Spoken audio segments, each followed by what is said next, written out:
Friends, हम लोग economics में नेक्स्ट चैप्टर पढ़ रहे हैं इंडियन इकोनॉमिक डेवलपमेंट का, ह्यूमन कैपिटल फॉर्मेशन। बहुत सिंपल चैप्टर है ह्यूमन कैपिटल फॉर्मेशन। इस चैप्टर का मतलब क्या है? ह्यूमन कैपिटल की फॉर्मेशन। ह्यूमन कैपिटल क्या होता है? देखो, कई ऑर्गेनाइजेशंस में अब आजकल तो ह्यूमन कैपिटल को मोस्ट इंपॉर्टेंट असेट्स माना जाता है। ठीक है, कैपिटल का मतलब आप अकाउंट से मत लेना। जैसे कैपिटल अकाउंट्स में तो बोलते हैं कैपिटल मीन्स जो ओनर ने पैसा लगाया है, लेकिन आपको पता होगा इकोनॉमिक्स में हमने नेशनल इनकम में भी पढ़ा था consumption of fixed capital, capital पर कंजम्पशन। इसका मतलब डेप्रिसिएशन को वो कंजम्पशन ऑफ फिक्स्ड कैपिटल बोल रहे हैं। तो कैपिटल क्या हो गई? एसेट हो गई। अब यहाँ पर कौन सी एसेट की बात कर रहा है? ह्यूमन बींग्स की। जो ह्यूमन रिसोर्सेज है वो भी ऑर्गेनाइजेशन के लिए एक असेट्स का ही रूप होते हैं। ठीक है, क्योंकि हमारे यहाँ कितनी भी बड़ी मशीनें हो, कितना भी इंफ्रास्ट्रक्चर हो, अल्टीमेटली काम तो वहाँ पर ह्यूमन बींग्स ही करेंगे। कितना भी ऑटोमेटिक कर ले, उसको खोलने के लिए, स्टार्ट करने के लिए तो एटलीस्ट ह्यूमन बींग्स की ज़रूरत अभी भी पड़ती ही है। ठीक है, वो बात और है कि अब एक शिफ्ट आ चुका है। पहले अनस्किल्ड लेबर काम करती थी, फिर सेमी स्किल्ड की तरफ आए, और अब धीरे धीरे चीज़ें सब कुछ पूरी तरह से स्किल्ड जो लेबर होगी उसी की ही ज़रूरत पड़ रही है। अनस्किल्ड और सेमी स्किल्ड वर्कर्स इतने काम के नहीं रहे। समझ में आ रहा है? तो ह्यूमन कैपिटल फॉर्मेशन का मतलब क्या है? ह्यूमन कैपिटल का फॉर्मेशन। कैपिटल का मतलब क्या हुआ?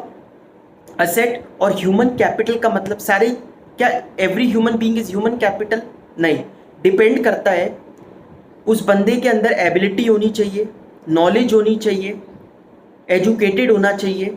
ये सारी चीज़ें जब उसमें है तो वो क्या बनता है? Human capital. ठीक है, तो सबसे पहले डिस्कस करते हैं physical capital and human capital क्या क्या होते हैं। फिजिकल कैपिटल तो आप पढ़ते हुए आ रहे हो, जो मशीनें वगैरह हैं, जितनी भी जो असेट्स हैं, वो सब फिजिकल कैपिटल का ही पार्ट होती है। The economic development of a country is possible only when there is an optimum utilization of physical and human resources. Physical capital का meaning, it includes all those inputs which are required for further production, like plant and machinery, factory, building, raw material etc. ये सब fixed capital कहलाते हैं। वो बात और है, कुछ करंट असेट होंगे, कुछ नॉन करंट असेट होंगे, बट हैं तो ये सब असेट्स ही। ठीक है, ये तो ऑर्गेनाइजेशन को चाहिए, लेकिन ह्यूमन कैपिटल भी ज़रूरत है। मैं कह रहा हूँ ना, अब धीरे धीरे एक शिफ्ट आता जा रहा है कि हम लोग पैसा इन्वेस्ट ह्यूमन कैपिटल पर भी करें, ह्यूमन रिसोर्सेज पर भी पैसा इन्वेस्ट करें। क्योंकि जब ऑर्गेनाइजेशंस अपनी स्टाफ पर खर्चा करेगी तो, और किस तरीके से खर्चा करना है, उनको ट्रेन करने में, उनको मोटिवेट करने में। आप लोगों ने स्टाफिंग चैप्टर में बहुत कुछ पढ़ा होगा कि उनको सुपरविजन की ज़रूरत होती है, मोटिवेशन की ज़रूरत होती है। तो ये सब चीज़ें हम उनको देंगे, तब जाकर वो कंपनी के ऑब्जेक्टिव्स के लिए काम कर पाएंगे। The physical capital is needed to make the use of physical resources. Its accumulation is quite important for economic growth of a country. The ownership of physical capital is the outcome of the conscious decision of the owner. The entrepreneur possesses knowledge to calculate the expected rate of return to a range of investments and then rationally decides which one of the investment should be made. वो देखता है कि कौन सी machine उसके लिए better होगी। देखो, अलग अलग मशीन से आ सकती हैं, सबके रेट अलग होंगे, सबका रेट ऑफ रिटर्न अलग होगा। ठीक है, किसमें एक बार में कितना आउटपुट बन सकता है, वो भी तो डिपेंड करता है ना। भाई, एक मशीन है वो 2 लाख रुपए की आ रही है, दूसरी मशीन 4 लाख की है, लेकिन पहली मशीन 10,000 यूनिट एक बार में बनाती है, अगली मशीन 25,000 यूनिट बना सकती है, तो दुगने से भी ज़्यादा बना रही है वो, तो वो ज़्यादा बेटर लग रही है। तो ये कई सारे फैक्टर्स देखने के बाद वो डिसाइड करता है। फिजिकल कैपिटल की बात कर रहे हैं। The physical capital formation is mainly an economic and technical process. अब नेक्स्ट जो इस चैप्टर के लिए इंपॉर्टेंट है, human capital. It refers to the stock of skill, ability, expertise, education and knowledge embodied in the people. ये सब चीज़ें जो होती है किसी भी ह्यूमन बीइंग में, तो वो सब कहलाता है, वो बन क्या जाता है? ह्यूमन रिसोर्स हमारे लिए ह्यूमन कैपिटल बन जाता है ऑर्गेनाइजेशन के लिए। Human capital is needed to make effective use of physical capital. जितनी भी फिजिकल कैपिटल है, मशीन वगैरह, उनको यूज करने के लिए, उनका इफेक्टिव यूज करने के लिए, यूज तो कर ही लेंगे लेकिन इफेक्टिव यूज करने के लिए ह्यूमन कैपिटल चाहिए। मतलब देखो, नॉर्मल यूज तो कोई भी ह्यूमन बीइंग कर लेगा मशीन का, लेकिन उसका इफेक्टिव यूज कौन कर पाएगा ढंग से, कि मतलब इस मशीन को इस तरीके से चलाया जाए कि इसकी लाइफ भी मेंटेन रहे और इससे आउटपुट भी ज़्यादा से ज़्यादा मिल पाए, तो वो स्किल्ड लेबर ही कर सकती है। और स्किल्ड का मतलब क्या हुआ कि वो ह्यूमन रिसोर्स क्या है, ह्यूमन कैपिटल है। ठीक है, there is a need for investment in human capital to produce more human capital out of human resources.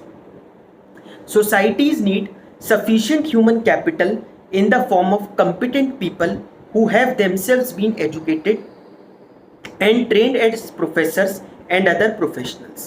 In other words, we need good human capital to produce other human capital, say doctors, engineers, etc. समझ में आ गया? तो human capital भी बहुत ज़रूरत होती है, और यहाँ पर भी लिखा हुआ है we need good human capital to produce other human capital. दूसरे ह्यूमन बींग्स को ह्यूमन कैपिटल में कन्वर्ट करने के लिए पहले ह्यूमन कैपिटल होनी भी चाहिए, क्योंकि कोई तो एजुकेशन प्रोवाइड करेगा, उनको स्किल्स प्रोवाइड करेगा, एबिलिटीज प्रोवाइड करेगा। ठीक है, एक कंपैरिजन दे रखा है physical capital and human capital में, पढ़ लेना, बहुत सिंपल सा है। एक फिजिकल असेट्स में और ह्यूमन बींग्स के बीच में डिफरेंस बता रखा है। नेक्स्ट टॉपिक आता है इसमें ह्यूमन कैपिटल फॉर्मेशन, जो चैप्टर का भी नाम है। ह्यूमन कैपिटल फॉर्म कैसे होगी, उसके अंदर एबिलिटीज, एजुकेशन, ट्रेनिंग वगैरह प्रोवाइड की जाएगी, तो वो ह्यूमन कैपिटल की फॉर्मेशन कहलाती है। तो human capital formation refers to the development of abilities and skills among the population of the country. It is the process of acquiring and increasing the number of persons who have the skills, education and experience. Human capital formation is associated with investment in man and his development as creative and productive resources। समझ में आ गया?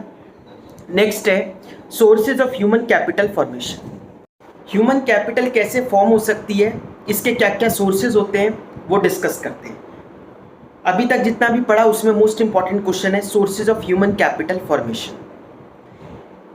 तो सबसे ज़्यादा ज़रूरी चीज़ क्या है, एक्सपेंडिचर ऑन एजुकेशन। जब हम लोगों को एजुकेट करेंगे, लोगों के पास प्रोफेशनल कोई डिग्री होगी, प्रोफेशनल डिग्री का मतलब ये नहीं कि एक सर्टिफिकेट होगा, मतलब उस डिग्री से रिलेटेड जब वो एजुकेशन उसको प्रोवाइड की जाएगी और वो गेन करेगा, तो वो ह्यूमन कैपिटल में कन्वर्ट होगा।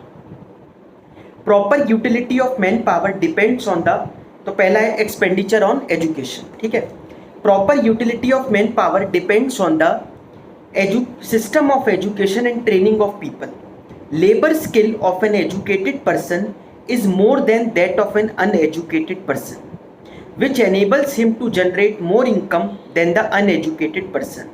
Economists have stressed the need for expanding educational opportunities in a nation as it accelerates the development process. Spending on education by individuals is similar to spending on capital goods by the companies. Education पर ये देखो कितनी अच्छी line लिखी है, spending on education by individuals is similar to spending on capital goods by industries. Capital goods कौन से होते हैं, मशीनें। मशीनों में कहते हैं लॉन्ग टर्म इन्वेस्टमेंट की जा रही है, तो एजुकेशन में भी जो हम इन्वेस्टमेंट कर रहे हैं, ठीक है, वो सब क्या है, एक लॉन्ग टर्म इन्वेस्टमेंट है। आप जो एजुकेशन में खर्चा कर रहे हो अपनी, ठीक है, आप ये जितने भी खर्चे करते हो अभी एजुकेशन से रिलेटेड, जो भी खर्चा कर रहे हो, ये सब आपके लिए लॉन्ग टर्म इन्वेस्टमेंट है, क्योंकि आपको पता है कि आपको इससे कुछ ना कुछ आगे चल के फ़ायदा मिलने वाला है, इसलिए आप वो पैसा खर्च कर रहे हो, वरना क्यों करोगे। ठीक है, तो individuals invest in education to increase their future income and raise the standard of living. Education contributes to economic growth because education confers higher earning capacity on people. It gives better social standing and pride. It enables one to make better choices in life. It provides knowledge to understand the changes taking place in society. It also stimulates innovations. It facilitates adaptation। अच्छा एक और word क्या है, it stimulates innovation। Innovation मतलब introduction of new ideas. It facilitates adaptation of new technologies. Adaptation का मतलब होता है एडजस्ट कर लेना, नई टेक्नोलॉजी को यूज करना, ठीक है, उसके साथ एडजस्ट कर लेना कहलाता है, ठीक है, एडेप्टेशन। नेक्स्ट आता है एक्सपेंडिचर ऑन हेल्थ। तो अगर बंदा एजुकेटेड है बट हेल्दी नहीं है तो भी वो ऑर्गेनाइजेशन के काम नहीं आ सकता। तो ऑर्गेनाइजेशन के लिए काम आने के लिए एजुकेशन के साथ साथ हेल्थ भी इम्पॉर्टेंट है।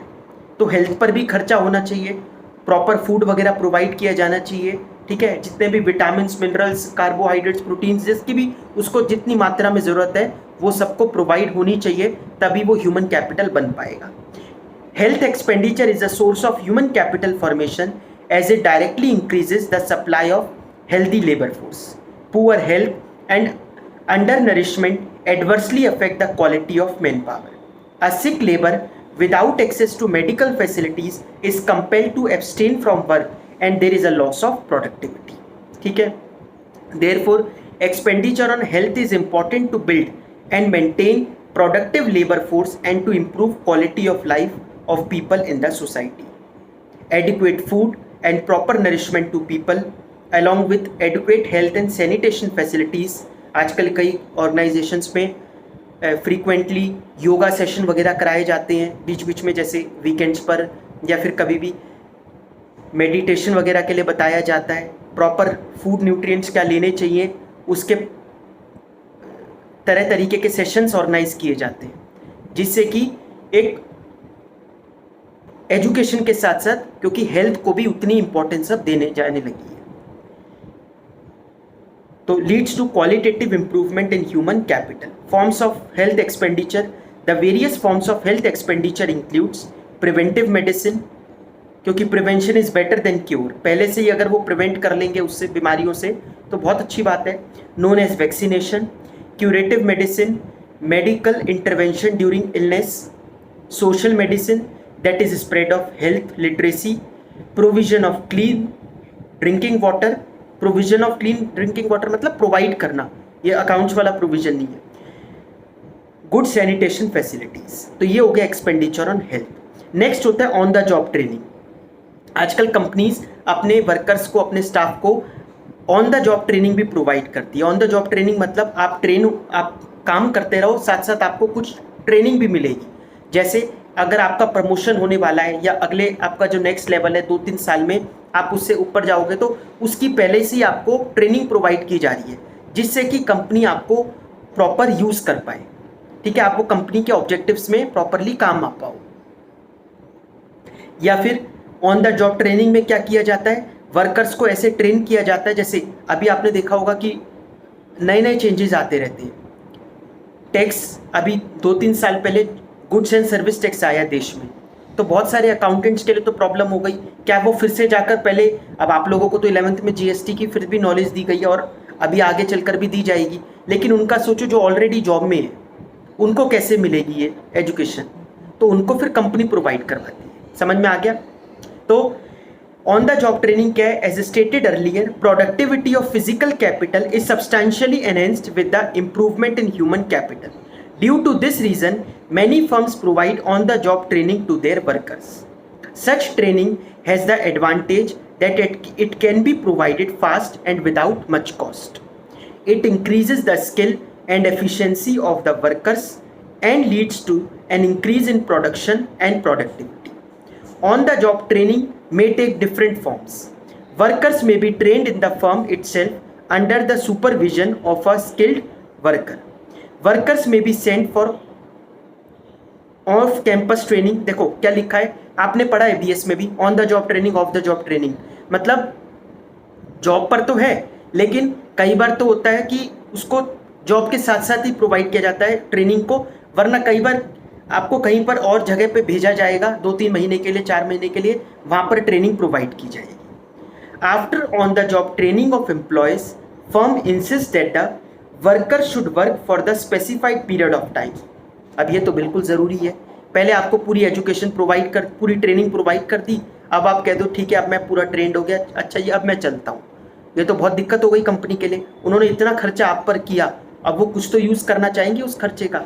इस वजह से आजकल बॉन्ड बॉन्ड साइन करवाए जाते हैं कि आपको 3 साल कंपनी में काम करना पड़ेगा। जब भी लोग नई जॉब में जाते हैं तो उनको 3-4 साल का एक बॉन्ड साइन करना पड़ता है। समझ में आ गया?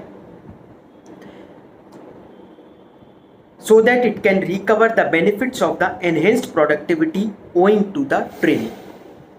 It is a source of human capital formation as return of expenditure on such training in the form of enhanced labor productivity is more than the cost of it. तो ये हो गई on the job training. Next आता है expenditure on migration. Migration का मतलब क्या होता है? एक जगह से दूसरी जगह पर जाना। तो उसमें भी खर्चा लगता है। एक तो रहने का खर्चा अलग लगेगा, क्योंकि अगर उसका अपना घर है कहीं पर, बिहार में अपना घर है बट वो दिल्ली में आकर काम कर रहा है, तो आने का खर्चा, फिर यहाँ पर रहने का खर्चा, तो वो भी एक्सपेंडिचर है। People migrate from one place to another in search of jobs that fetch them higher salaries. Unemployed people from rural areas migrate to urban areas in search of jobs. Technically qualified persons migrate to other countries because of higher salaries that they may get in such countries. Migration in both these cases involve two kind of cost. Cost of transportation from one place to another, higher cost of living in the migrated places. Expenditure on migration is a source of human capital formation as enhanced earnings in the migrated place is more than the increase in cost due to migration. तो ये भी खर्चा एक important खर्चा कहलाता है कि कोई बात नहीं, अगर खर्चा लग भी गया किसी को यहाँ पर बुलाने का। आपने देखा होगा कि अभी लॉकडाउन के दौरान इस तरीके के खर्चे कई कंपनियों ने किए हैं कि लेबर को उनके घर तक भेजा, फिर जब लॉकडाउन में थोड़ा सा ईज हुआ तो उनको वापस बुलाया। इवन फ्लाइट तक के कईयों ने रिम्बर्समेंट की अपनी लेबर के लिए, ठीक है। और बुलाने का खर्चा, उनके रहने का खर्चा, ये सारे खर्चे करने पड़ते हैं for human capital formation. Expenditure on information. अब इंफॉर्मेशन जुटाना, सबसे पहले इंफॉर्मेशन जुटाना ज़रूरी है कि कहाँ पर प्रॉपर एजुकेशन प्रोवाइड की जाती है, कहाँ पर प्रॉपर ट्रेनिंग प्रोवाइड की जाती है, तो ये इंफॉर्मेशन लेनी ज़रूरी है, तब जाकर तो ह्यूमन कैपिटल फॉर्मेशन हो पाएगी। Expenditure is incurred to acquire information relating to labor market and other markets. It involves amount spent on seeking information about educational institutions, their educational standards and cost of education. For example, people want to know the level of salaries associated with the various types of job, whether the educational institutions provide the right type of employable skills and at what cost. ठीक है। Information is necessary to make decisions regarding investment in human capital as well as for efficient utilization of the acquired human capital stock. समझ में आ गया आप लोगों को? बड़ा इंपॉर्टेंट क्वेश्चन था ये, sources of human capital formation. तो ये 5 एक्सपेंडिचर करने पड़ते हैं तब जाकर ह्यूमन कैपिटल फॉर्म होती है। अगला मैं जो टॉपिक ले रहा हूँ अभी बीच के कुछ टॉपिक्स छोड़कर, इंपॉर्टेंस और role of human capital formation. बाकी जो बीच बीच में टॉपिक बचेंगे उनको नेक्स्ट क्लास में करेंगे। अगला क्वेश्चन ये भी बड़ा इंपॉर्टेंट है, इंपॉर्टेंस या role of human capital formation. क्या ज़रूरत है ह्यूमन कैपिटल फॉर्मेशन? पहला है effective use of physical capital. अगर फिजिकल कैपिटल का, अपनी मशीनों का, प्लांट का प्रॉपर यूज़ करना है तो उसके लिए ह्यूमन कैपिटल भी ज़रूरी है, ह्यूमन बींग्स को ट्रेन करना भी ज़रूरी है। The growth and productivity of physical capital depends extensively on the human capital formation. The physical capital can be created only by means of hard and intelligent work of human beings in the economy. Hence, human skill and their efforts help in effective utilization of physical capital. समझ में आ गया?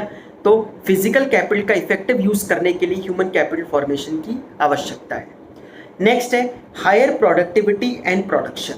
तो जो बंदा trend होगा वो ज़्यादा प्रोडक्टिविटी कर पाएगा एज कम्पेयर टू जो बंदा नया होगा, जिसको पता नहीं होगा ये मशीनें वगैरह कैसे करनी, कैसे चलती हैं, कैसे यूज़ होती हैं।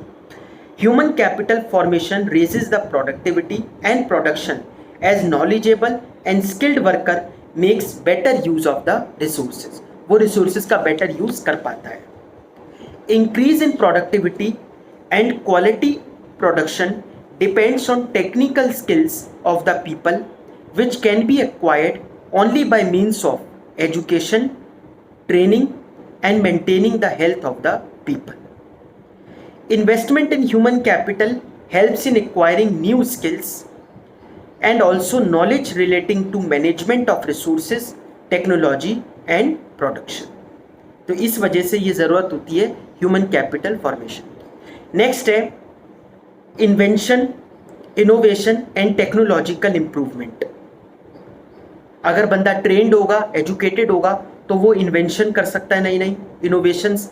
अब जैसे कोरोना की वैक्सीनेशन के लिए ज़रूरत पड़ रही है, तो जितने भी ये स्किल्ड लोग हैं जो इस फील्ड से जुड़े हुए लोग हैं, अब वही कंट्री आगे निकल जाएगी जहाँ पर इनकी मात्रा ज़्यादा होगी, जहाँ पर ऐसे लोग ज़्यादा होंगे, वो कंट्री आगे सक्सेसफुल हो जाएगी और वो कितना बड़ा बिजनेस इससे कर लेगी, आप सोचिए।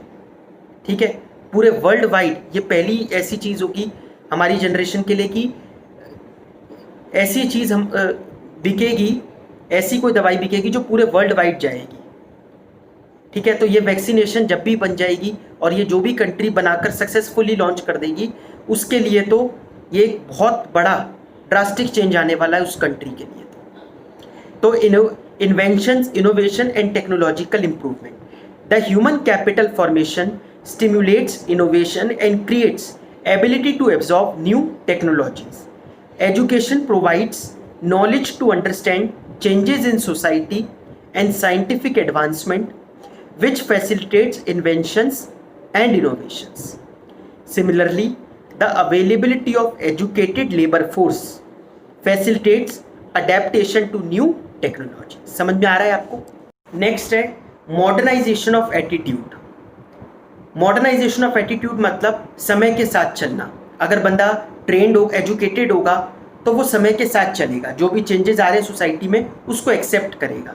The knowledgeable, skilled and physically fit people are powerful instrument of change in the society. ठीक है, economic development of a country depends on the minds of the people and their changing attitudes towards creating a will for development. Investment in human capital helps in changing mental outlook and promotes development of the economy. समझ में आ गया ये आप लोगों को? Next point है increases life expectancy. Life expectancy को इंक्रीज करता है, क्योंकि अगर बंदा हेल्दी होगा तो ऑब्वियसली उसकी लाइफ एक्सपेक्टेंसी ज़्यादा होगी as compare to unhealthy people. Formation of human capital raises life expectancy of the people, health facilities, availability of nutritive food enable people to live a healthy and long life. This in turn adds to the quality of life. Improves quality of life.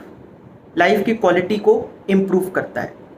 The quality of population depends upon the level of education, health of a person and skill formation acquired by the people. Human capital formation not only makes people productive and creative but also transforms the lives of the people.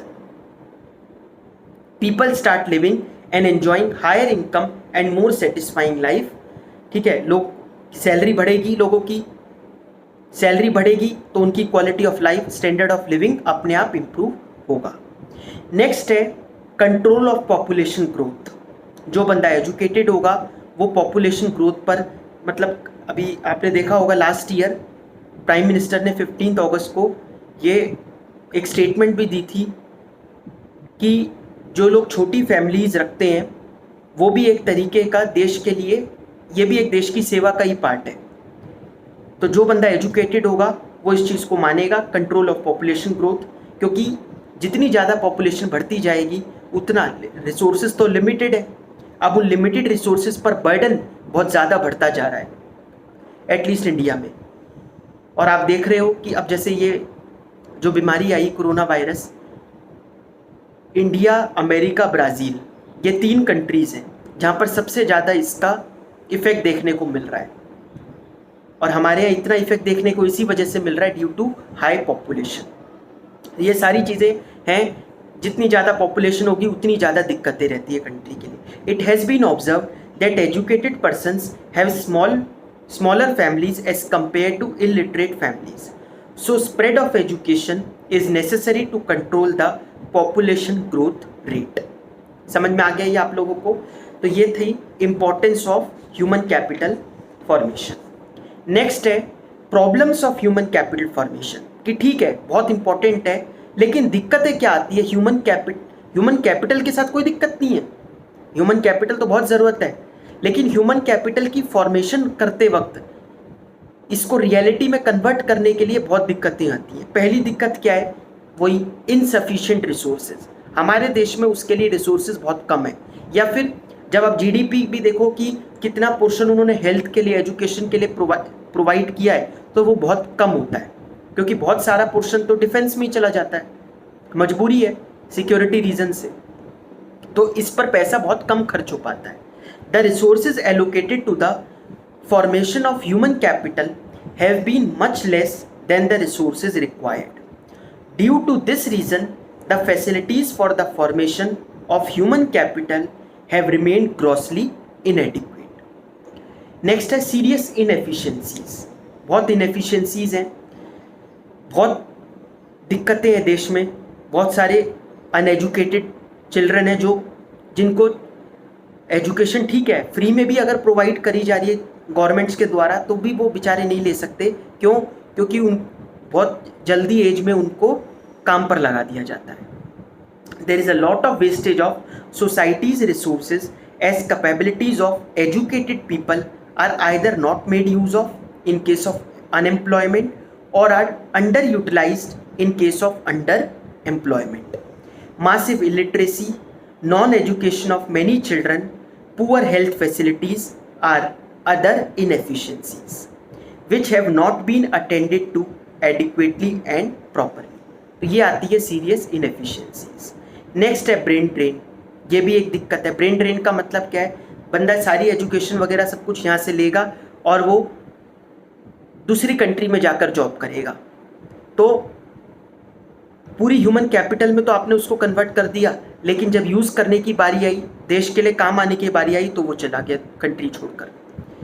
People migrate from one place to another in search of better job opportunities and handsome salaries. It leads to the loss of quality people like doctors, engineers etcetera who have high calibre and are rare in a developing country. The cost of such loss of quality human capital is very high. High growth of population, ये तो है ही सबसे बड़ा reason. Population ज़्यादा है तभी तो burden पड़ता है सोसाइटी के रिसोर्सेज पर। The continuous rise in population has adversely affected the quality of human capital. It reduces per head availability of the facilities. Next, several imbalances. A greater proportion, several imbalances का मतलब क्या हुआ? जैसे आपने देखा होगा कि आजकल जो ज़्यादा फोकस किया जाता है वो हायर एजुकेशन पे किया जाता है। जहाँ पर भी कुछ नया बनता है तो वो MBA का कॉलेज आपको मिलेगा कि वो बना हुआ है, या फिर कोई भी हायर एजुकेशन के लिए तो लोग हैं, मतलब पैसा इन्वेस्ट होता है, लेकिन जो प्राइमरी एजुकेशन है उस पर अभी भी हमारे देश में इतना पैसा उसके लिए एलोकेट नहीं किया जाता, या कोई इंटरेस्टेड नहीं होता। इवन प्राइवेट भी सोचो तो प्राइवेट इंस्टीट्यूट आपको खुले हुए मिलेंगे 12th के बाद के, बट प्राइवेट प्ले स्कूल्स जो बेटर बच्चे को एजुकेशन वगैरह प्रोवाइड कर पाएँ प्राइमरी और सेकेंडरी, वो बहुत कम है। क्वालिटी एजुकेशन, तो a greater proportion of resources have been diverted towards higher education which is meant for few people as compare to primary and secondary education. Due to this reason general productivity of the economy has remained low. तो जो general productivity है वो बहुत कम हुई है, और ये चीज़ देखने को मिलती है। ये बात सही है, ये कह रहे हैं कि जितने बड़े इंस्टीट्यूट्स में जो लोग पहुंचते हैं वो तो बहुत कम होते हैं, पहले ही छटनी हो जाती है। तो प्राइमरी एजुकेशन ठीक होनी चाहिए, ये हम लोगों ने भी रियलाइज़ किया है। जब 11th में स्टूडेंट आता है तो ये जो हमारे देश में कल्चर चल गया है कि किसी को फेल नहीं करना, या तो वो ज़बरदस्ती अब जैसे कॉमर्स ले लेता है, या फिर अगर वो अपने मन से भी कॉमर्स ले, मुझे नहीं पता, या तो अगर वो ज़बरदस्ती ले रहा है तो पता नहीं क्यों ले रहा है, और अगर वो अपने मन से ले रहा है तो वो इतना इनएफिशिएंट कैसे हो सकता है? मतलब मैंने बहुत ज़्यादा इनएफिशिएंसी भी देखी है कईयों की। ठीक है, कुछ समझ में नहीं आ रहा, लेकिन समझ में नहीं आना वो एक अलग चीज़ है, वो आप वापस समझ सकते हो। लेकिन कई बहुत कम होते हैं ऐसे, लेकिन कुछ लोगों का तो देखने पे ये लगता है कि ये बंदा यहाँ तक पहुँच कैसे गया, स्कूल वालों ने यहाँ तक उसको पहुँचा कैसे दिया। ठीक है, लेकिन यही एजुकेशन है हमारी। अब जैसा है उसी के साथ चलना पड़ेगा। सिस्टम बर्बाद है, लेकिन इसी बर्बाद सिस्टम में ही हमें आबाद होना है। तो जो है रियलिटी वो है। सेवरल इम्बैलेंसेज हो गए। नेक्स्ट है lack of proper man power planning. There is an imbalance between the demand and supply of human resources of various categories, specially in case of highly skilled personnel. ऐसा भी होता है जैसे अलग अलग फील्ड है हमारे देश में, तो ये पता ही नहीं चलता डिमांड एंड सप्लाई। अब कह रहे हैं न्यू एजुकेशन पॉलिसी में शायद ऐसा होगा कि डिमांड के हिसाब से आगे की चीज़ें देखी जाएगी। भाई अगर किसी चीज़ में डिमांड ही नहीं है तो उसमें बंदे को पढ़ाने का ज़रूरत क्या है? तो किसी किसी कैटेगरी में तो इतने लोग घुस गए हैं, किसी किसी फील्ड में, वहाँ पर वो लोग अनएम्प्लॉयड बैठे हुए हैं, और किसी फील्ड में लोगों की ज़रूरत पड़ रही है। जैसे मैंने अभी आपको कहा कि टीचर्स, अगर इवन टीचिंग में भी अगर कोई जा रहा है तो प्राइमरी एजुकेशन में कोई है ही नहीं जो नर्सरी केजी को पढ़ा सके। सब चाहते हैं कि हम हायर एजुकेशन प्रोवाइड करें। तो in case of highly skilled personnel, the absence of such balancing has resulted in the wastage of resources. Last, weak science and technology. In case respect of education, the performance is particularly unsatisfactory in the field of science and technology, of science and the development of modern technology. समझ में आ गया? ये सारे problems हैं human capital formation में। तो आज हम लोगों ने sources of human capital formation, importance of human capital formation और problems of human capital formation के बारे में डिस्कस कर लिया। नेक्स्ट क्लास में आगे बढ़ेंगे।